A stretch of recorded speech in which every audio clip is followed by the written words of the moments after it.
There are moments when God lets you see the promise, but not touch it. You climb the mountain, look out across the horizon, and realize that what you've prayed for, cried for, believed for, it's there, just beyond your reach. That's where Moses stood. After 40 years of obedience, wandering, and faith, he stood on Mount Nebo and gazed at the land he would never enter.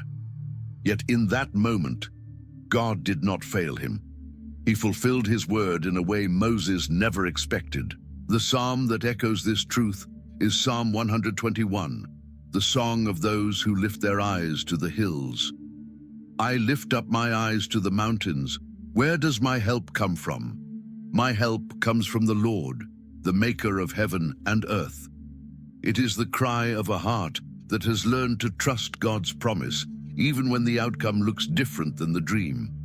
Moses' story teaches that fulfillment is not always about arrival, it's about revelation. God's promise was never just a place, it was a presence. The real promised land was not Canaan, it was communion. Standing on that mountain, Moses finally understood God himself had been the promise all along. And maybe that's where you are, standing in front of something unfinished. You've worked, waited, prayed, and yet the door hasn't opened. But listen carefully. Just because you can't step into it doesn't mean God has forgotten you. Some promises are meant to be seen from the mountain, not possessed in the valley. In this message, we will uncover how Moses found peace in what he could not finish, and how Psalm 121 reveals the same truth for you. God doesn't need you to reach the end of the road to prove his faithfulness.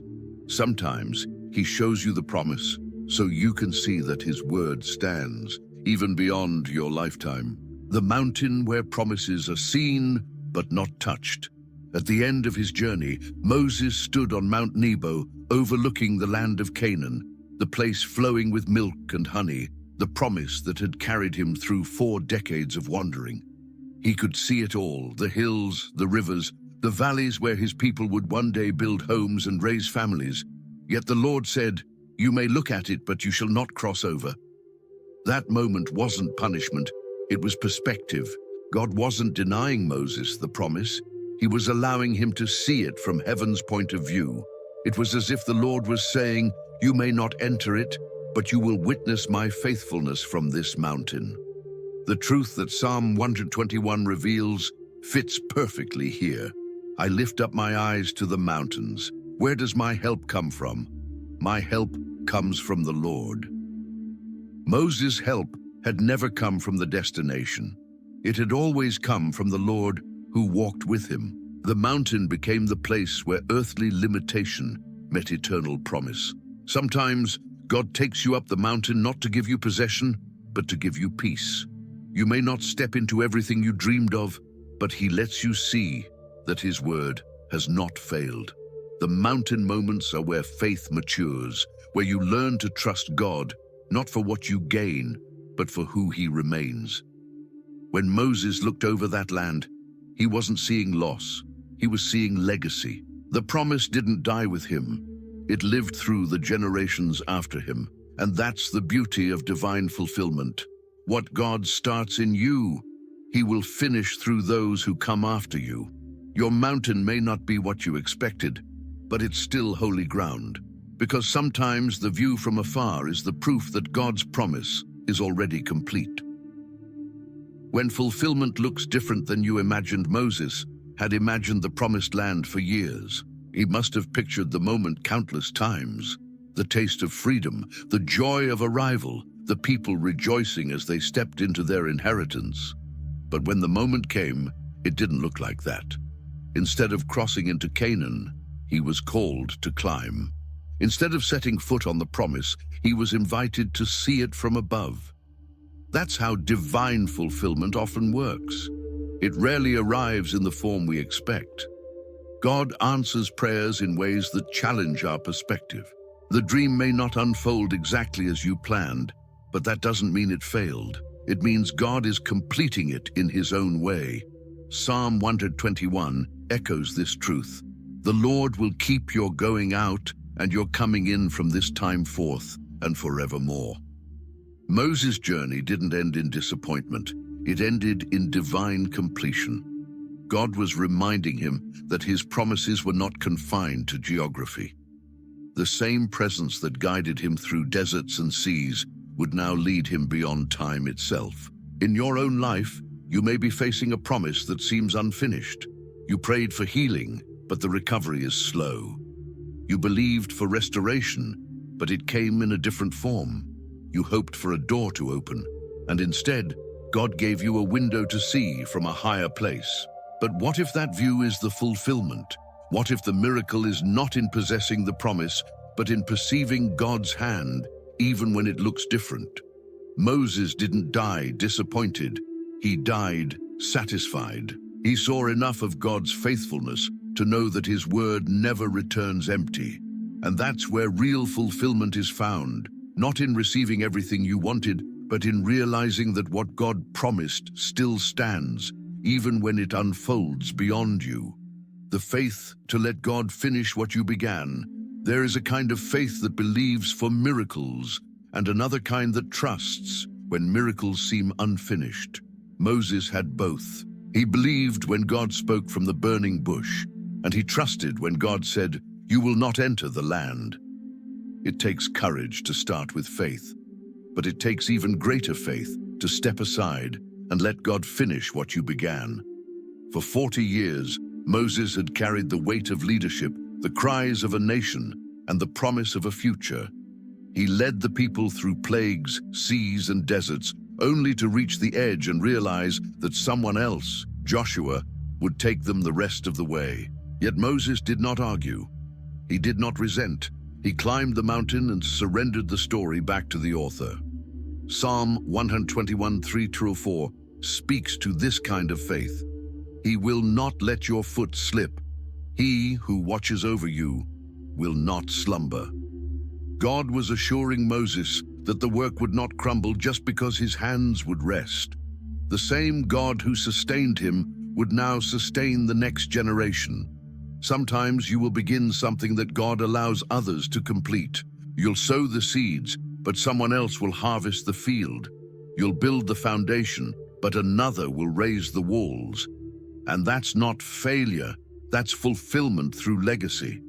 True faith doesn't cling to control, it releases it. It trusts that God's promise is larger than one lifetime. Moses' obedience opened a door that generations would walk through. And that's how faith matures. It stops asking, "Will I see it happen?" and starts declaring, "Even if I don't, I know it will." The mark of divine maturity is not getting to the finish line. It's trusting that God finishes well, even when your part ends at the mountain's edge. When God's promise outlives your presence. Moses' story is one of divine continuity. What began with his trembling, "Here I am," before the burning bush, did not end with his final breath.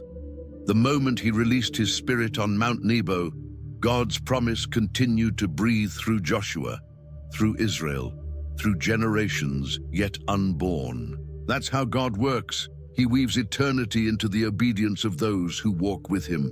The Psalm of Direction, Psalm 121, captures that eternal flow of faith. The Lord will keep you from all harm. He will watch over your life. The Lord will watch over your coming and going both now and forevermore. The words "now" and "forevermore" reveal something Moses had come to understand. God's promises are not limited to your lifespan. They belong to his covenant. When Moses died, the promise did not die with him. The work of God is never buried with his servants. It's multiplied through their surrender. What outlives you is not your success. It's your obedience. You may not see the full picture from where you stand, but heaven continues what faith begins.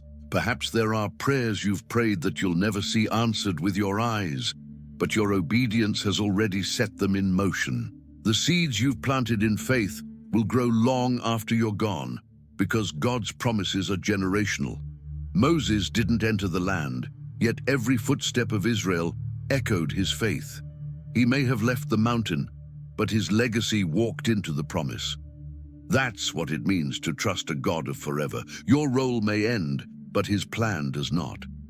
If you ever wonder whether your obedience matters, remember this. Faith that dies in your hands lives in his, and everything you entrust to God's promise will rise again in his time. The peace that comes. When you stop fighting to finish, peace doesn't come when the promise is fulfilled. It comes when your heart releases the need to control its fulfillment. Moses found that peace on Mount Nebo. For years, he had carried the weight of an unfinished mission, the tension of a calling that felt incomplete. But standing at the border of Canaan, he finally understood that God never asked him to finish the work, only to be faithful in it. Moses' hands had parted seas, struck rocks, and lifted staffs in battle. But the greatest act of faith was when he lowered them, in surrender. That's where peace began. Because true rest doesn't come from accomplishment, it comes from alignment. Psalm 121:5 says, "The Lord is your keeper. The Lord is your shade at your right hand." Moses had spent his life striving to lead, but now he discovered that the same God who guided his steps was also guarding his soul. The promise was never about arrival. It was about abiding. You may be wrestling right now, feeling like you failed because you didn't finish what you started. But the peace you're searching for won't be found in doing more. It will be found in trusting more. When you stop fighting to finish, you make room for God to complete what only he can. Moses didn't die frustrated, he died fulfilled, because the peace of surrender is greater than the pride of success. The moment he released his mission, heaven received him, not as a man who failed to enter the land, but as one who fulfilled his purpose by following the Lord to the very end. Peace begins the moment you let go of what you can't complete and rest in the one who never leaves anything undone. When heaven finishes, what earth couldn't, Moses' journey ended, where most would have given up, at the edge of fulfillment. He had led faithfully, believed fully, and obeyed completely. Yet the story didn't close with his footsteps entering the land. It closed with God's hands completing what Moses could not. That is the mystery of divine partnership. You obey on earth, and heaven finishes the work. The same truth pulses through Psalm 121:4-5. He who watches over Israel will neither slumber nor sleep. The Lord is your keeper. When human strength reaches its end, divine faithfulness begins. Moses could go no farther, but the God who neither sleeps nor forgets continued the mission without pause. What looks like an ending to you may be a continuation in heaven's eyes. You see limitation. God sees legacy. You see a chapter closing. God sees the next one opening through those who follow your example of obedience. There are moments when you must accept that your task was never meant to be completed by your hands. You were the spark, not the fire. You were the foundation, not the finish. Heaven always carries forward what earth can't sustain. Moses' final breath was not a failure, it was a transfer. The same presence that had once descended on Sinai now rested upon Joshua. God's promise didn't fade with time, it multiplied through faith. So if you feel that your efforts have fallen short, remember this: what you've done in faith will never die unfinished. Heaven sees the unseen fruit, continues the unseen work, and fulfills every word God has spoken. Because when you do your part in obedience, God does his part in eternity. The view from the mountain teaches you to trust the maker of the path. When Moses reached the summit of Mount Nebo, it wasn't the sight of the promised land that changed him. It was the realization of who had led him there. From that height, he could see the winding trails through the wilderness, the endless stretches of sand, and the river that separated the desert from destiny. Every hardship, every detour, every prayer made sense in a single revelation. God had never lost control. From below, the journey looked chaotic. From above, it looked complete. And that's what the mountain teaches, the difference between your view and God's view. Psalm 121:2 declares, "My help comes from the Lord, the maker of heaven and earth." Moses finally saw what that meant. The same God who formed the earth had been forming him through every trial. The same hands that shaped the mountains had shaped his heart. When God brings you to a mountain, it's never just for scenery, it's for perspective. He lets you look back and realize that what once felt like wandering was actually leading, that what once seemed delayed was divinely timed. The mountain moments of your life are where confusion becomes clarity, not because everything changes, but because you finally see from His point of view. You may not understand the path while walking it, but when you reach the mountain of revelation, you'll see that every twist had purpose. God never wastes a road. Every wrong turn was teaching trust. Every waiting place was deepening faith. The view from the mountain doesn't erase pain, it redeems it. It doesn't rewrite your past, it reframes it. When you stand where Moses stood, you understand that direction is not about knowing the path, it's about knowing the maker of it.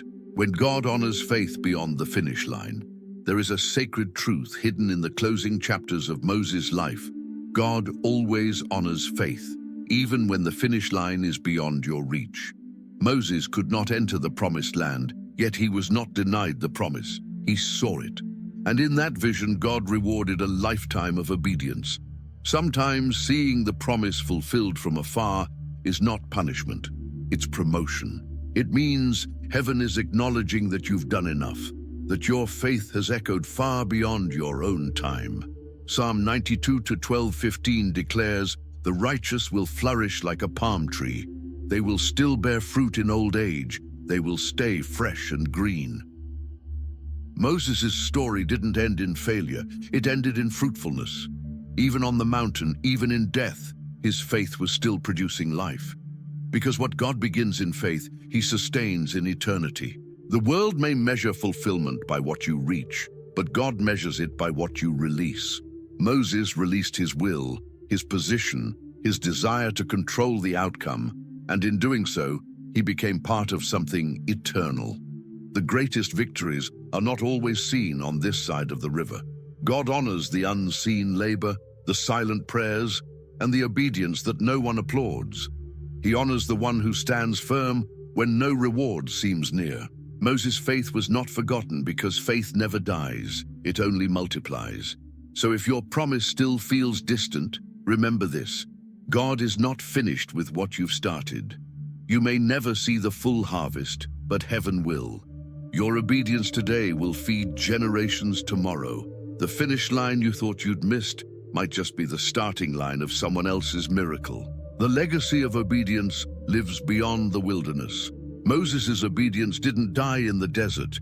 It lived on in those who carried the torch forward. That's the beauty of divine legacy. Faith sown in wilderness, seasons always blooms in promised lands. Psalm 112:6 declares, "Surely the righteous will never be shaken, they will be remembered forever." Moses' obedience became a monument not of perfection, but of perseverance. Every act of surrender leaves a spiritual footprint. The world may forget your sacrifices, but heaven records every step of faith. Moses didn't see the Jordan part for Joshua, yet it was his obedience that made Joshua's victory possible. This is how God writes stories across generations. One life yielding to His will becomes the foundation for many others to walk in victory. Perhaps you've wondered if your faithfulness even matters, if your prayers, your waiting, your endurance in silence have purpose. They do. Because obedience is never wasted, it becomes inheritance. Someone, somewhere, will walk through a door that your faith unlocked. The wilderness isn't a place of delay, it's where God writes legacies. Moses walked through heat, thirst, and rejection, yet what he left behind became the language of freedom for every believer who has ever wandered in doubt. So when you feel unseen, remember, heaven sees the seed. What God started through your obedience will continue to bear fruit in lives you'll never meet, in prayers you'll never hear, in generations you'll never know. That is the eternal reward of faith, to live in such a way that even your wilderness becomes someone else's promised land. A prophetic prayer for those still walking through their desert. Before you reach the promised land, you must learn to find God in the dust. Moses understood this truth more than anyone. The desert did not break him. It revealed the God who never leaves. And for you who are still walking through uncertainty, through loneliness, through nights when heaven seems silent, this prayer is your turning point. Let your heart speak now. Lord, I have wandered through seasons I didn't choose. I have faced silence that felt endless and roads that offered no sign of hope. But today, I lift my eyes like Moses did and declare, my help comes from the Lord, the maker of heaven and earth. Even when I can't see the way forward, I trust the one who guides me. Even when I stand outside the promise, I believe you are still faithful. Father, for every son and daughter listening to these words, breathe life again. Strengthen their steps where their faith has grown weary. Remind them that you are not the God of unfinished stories. Every wilderness is a classroom of transformation. Every delay is divine training. Just as you led Moses to the mountain, lead your people to the moment of revelation, to see that even from afar, your promise is alive and moving toward them. Let the same fire that led him through the night now light their path. And when this desert ends, let them carry the testimony that you never abandoned them, not once. Their story will not end in emptiness, it will end in glory. Now, wherever you are, take a deep breath and whisper, "The Lord is my portion. I will trust in his timing." Let us seal this journey together with the prayer that Jesus himself taught us. Our Father, who art in heaven, hallowed be thy name. Thy kingdom come, thy will be done on earth as it is in heaven. Give us this day our daily bread, and forgive us our trespasses, as we forgive those who trespass against us. And lead us not into temptation, but deliver us from evil. For thine is the kingdom, the power, and the glory forever. Amen.